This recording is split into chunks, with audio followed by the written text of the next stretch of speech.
Hello students, application of trigonometry के question के बारे में डिस्कस करते हैं।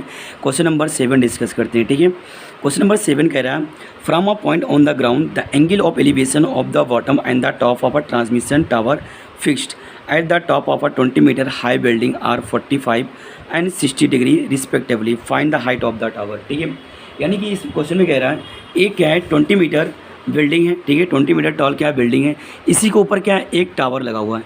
ठीक है, एक टावर लगा, कह रहा है टावर से, टावर के, ठीक है, फुट से और टावर के टॉप से, ठीक है, एक ही पॉइंट पे, ठीक है, एंगल बनते हैं ग्राउंड से, ठीक है, एक ही पॉइंट से। ठीक है, तो ये जो एंगल बनता है, ये एंगल बनता है 45 का, ठीक, और जो ये एंगल बनता है यानी कि ये, वो कितना बनता है, ये एंगल है 60 डिग्री का। ठीक, आपसे कह रहा है ये आप ये हाइट बताओ टावर की हाइट कितनी होगी। ठीक, तो ये ए, ये बी, सी और डी मान लो। ठीक है, इस क्वेश्चन में ये कह रहा है, मैं एक बार फिर से आपको समझा देता हूँ। ठीक है, एक 20 मीटर टॉल बिल्डिंग है। ठीक है, उसी ऊपर टावर लगा हुआ, घर के ऊपर टावर लगे होते हैं, आप लोग देख भी सकते हो। ठीक है, आगे बोल रहा है कि एक ही पॉइंट पे, ठीक है, टावर के बॉटम से और टॉप से जो एंगल बनना है वो 45 और 60 बनना है। ठीक है, आपको बताना है कि टावर की हाइट कितनी है। ठीक, टावर की जो हाइट निकालोगे वो कैसे, इन ट्रायंगल बी सी और डी ले लोगे। ठीक है, हमें ये पता है बेस आ जाए, दोनों का बेस सेम है, यानी कि इस भी ट्रायंगल में यानी कि बी सी डी में बेस सेम है और ए सी डी में भी बेस वही है, सी डी रहेगा। ठीक है, तो पहले बेस निकाल लेंगे, फिर इसको अप्लाई करेंगे, इसकी वैल्यू पुट करेंगे, एच की वैल्यू आ जाएगी। ठीक है, तो क्या करेंगे हम, टेन थीटा इक्वल टू क्या होता है, परपेंडिकुलर अपॉन बेस, 10 की वैल्यू 45 हो जाएगी, सॉरी 10 थीटा की वैल्यू 45 हो जाएगी, पी की वैल्यू 20 और बेस की वैल्यू क्या है कि सी डी वैल्यू निकालनी है, इसकी वैल्यू 120 अपॉन सी डी, तो सी डी की वैल्यू क्या आ जाएगी 20 मीटर। ठीक है, आ रही बात समझ में।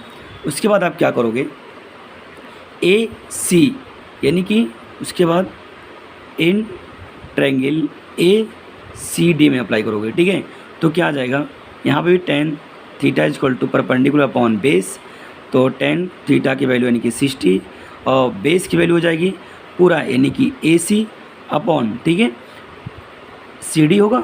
ठीक, इसकी वैल्यू क्या होती है √3, यहाँ पर ए सी ऐसे रहने दो और ये सी डी है, सी डी की वैल्यू कितनी है 20 मीटर, तो ए सी इक्वल टू क्या आ जाएगा, यहाँ पर जब आप ए सी निकालोगे, ठीक है, तो ए सी की जो वैल्यू आएगी वो क्या आ जाएगी 20√3। ठीक है, तो ए सी की वैल्यू पुटअप कर दो, यानी कि ए सी की वैल्यू यहाँ पर क्या है h अपॉन h प्लस 20। ठीक है, जब आप h प्लस 20 पुटअप करोगे, h plus 20 equal to 20√3, h equal to 20 को उधर ले जाओ तो 20√3 माइनस 20। ठीक है, तो यानी कि जो वैल्यू आ जाएगी वो क्या आ जाएगी, यहाँ से यहाँ पर लिख देते हैं। ठीक है, h इक्वल टू 20 कॉमन ले लो तो √3 माइनस का 1। ठीक है, √3 माइनस की 1 हो जाएगा। ठीक, यही क्या होगा, टावर की क्या होगी हाइट हो जाएगा। ठीक है, एक जो होगा वो क्या होगा टावर का हाइट हो जाएगी। ठीक है, मीटर में। ठीक, यानी कि हाइट मतलब ट्रांसमिशन जो टावर है उसकी हाइट क्या होगी, h इक्वल टू 20√3 माइनस 1। ठीक है, नेक्स्ट क्वेश्चन डिस्कस करते हैं, एक बार इसके सोल्यूशन को देख लो सही से। ठीक है, क्या किया मैंने, पहले इसमें अप्लाई किया 10 थीटा, फिर इसमें अप्लाई किया, इसमें से सी डी की वैल्यू निकाल लिया, जब इसमें अप्लाई किया, ठीक है, तो सी डी वही रहेगा, हमको एच की वैल्यू निकालनी थी। ठीक है, तो ए सी पूरा रख लिया। ठीक, तो ए सी अपॉन सी डी होगा, ए सी की पूरी वैल्यू निकाल ली, ए सी इक्वल टू क्या आता है h प्लस 20, 20 को रखिए, 20 को उधर लेकर गया। ठीक है, फिर यहाँ पे क्या किया 20 कॉमन ले लिया तो इसकी वैल्यू आ गई h की।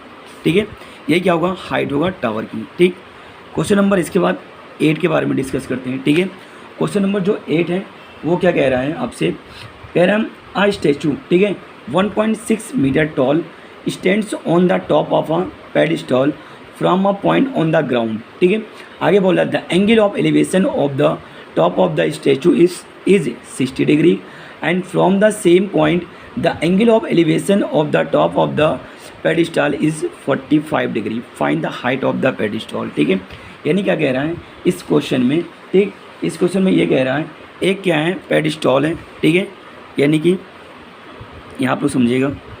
ठीक, उसके ऊपर क्या रखा हुआ है, एक स्टैचू रखा है। ठीक, जिसकी क्या है हाइट, जिसकी है 1.6 मीटर। ठीक है। आगे आपसे कह रहा है कि इसके बॉटम और इसके टॉप से एक ही एंगल बनना है, ठीक है। एक क्या बना रहा है 45 और एक क्या बनना है, यहाँ पे 45 बनना है ये, और ये 60 डिग्री, सेम जैसे वहाँ पे था इसके ऊपर वाले क्वेश्चन में वैसे यहाँ पर भी है, ठीक है। और आपको आपके बार आपको करना है नीचे वाली हाइट निकालनी है। पहले मैं टावर ही निकाला, आपके बार नीचे का निकालना है, सेम क्वेश्चन वैसे है ABCD, ठीक है। यहाँ पे क्या है CD सेम है, ठीक। आप क्या करोगे यहाँ पर इसको x मान लो, ठीक। इन ट्रायंगल BCD, ठीक है। तो क्या हो जाएगा tan theta equal to perpendicular upon base, theta की वैल्यू यानी कि 45, परपेंडिकुलर h और इसका value x, 1 equal to h/x। तो h की वैल्यू क्या हो जाएगा x आएगा, ये वैल्यू आ जाएगी, ठीक है, ठीक। अगला क्या करेंगे हम ACD में अप्लाई करेंगे, ठीक है। जो ACD होगा उसमें जब आप अप्लाई करोगे, ठीक, ACD में जब अप्लाई करेंगे हम, यानी कि इन ट्रायंगल ACD, ठीक है। यहाँ पे क्या हो जाएगा ACD में जब जाओगे tan थीटा इक्वल टू यहाँ भी वही परपेंडिकुलर अपॉन बेस, थीटा की वैल्यू कितनी यहाँ पर 60 हो जाएगा, परपेंडिकुलर वैल्यू क्या हो जाएगी पूरी वैल्यू आएगी, ठीक है। यानी यहाँ भी आप AC निकाल लो, AC अपॉन यानी कि CD होगा, इसकी वैल्यू √3, AC की वैल्यू क्या है यानी कि अभी AC रहने दो, CD वैल्यू आपने निकाला है, ठीक है। CD यानी कि CD क्या था x था, ठीक है। तो x की जो वैल्यू है, ठीक है, वो आप क्या करो x इक्वल टू h था, ये रिलेशन आया था h इक्वल टू h, ठीक है। तो यहाँ पर आप h पुट अप कर दो, क्योंकि जो CD है वो क्या है x है और x क्या है h के इक्वल है, ठीक। यहाँ पर h पुट अप कर सकते हो। तो AC जो आएगा वो क्या आ जाएगा √3h। AC की वैल्यू टोटल क्या है यहाँ पर 1.6 plus h equal to √3h, ठीक है। h को क्या करो आप इधर ले आओ, 1.6 equal to √3h minus h common ले लो। जब आप h कॉमन लोगे तो क्या आएगा, ये वैल्यू आ जाएगी 1.6, ठीक है।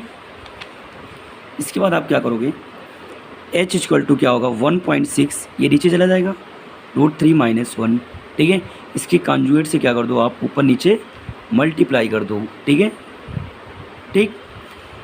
तो यहाँ पर क्या बनेगा ऊपर 1.6 √3 प्लस का 1, यहाँ पर क्या होगा यानी कि एक ब्रैकेट में a प्लस बी, एक ब्रैकेट में माइनस बी, a क्यूब मतलब a स्क्वायर प्लस का b, a square minus b square, यानी कि √3 का आप स्क्वायर करोगे माइनस 1 का स्क्वायर, क्या वैल्यू आ जाएगी